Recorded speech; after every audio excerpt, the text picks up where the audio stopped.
કે અમારા પાસે જે ધન છે એમની અંદર એક રૂપિયો હું નહીં રાખું, મારા આશ્રમની અંદર જે કાંઈ હશે એ ભારતને હું સમર્પિત કરીશ. ભારતને જો જરૂર પડશે ને મોદી સાહેબ આહવાન કરશે કે દેશને રાષ્ટ્રને ધનની જરૂરત છે તો પ્રભુ પહેલો હિસ્સો મારો હશે પ્રભુ એની અંદર.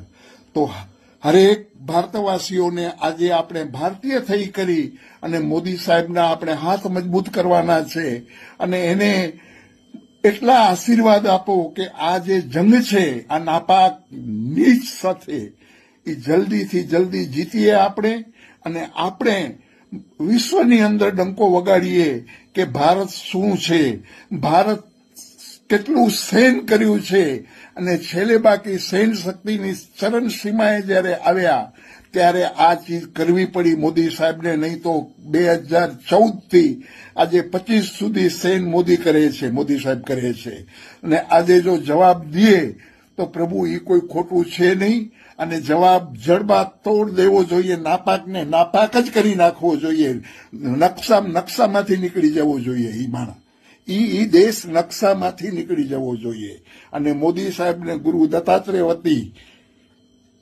હું એને આશીર્વાદ આપું કે આ કાર્ય જલ્દીથી કરે અને આ નાપાકને હાવ જમીન દસ્ત કરી નાખે. ઓમ નમો નારાયણ.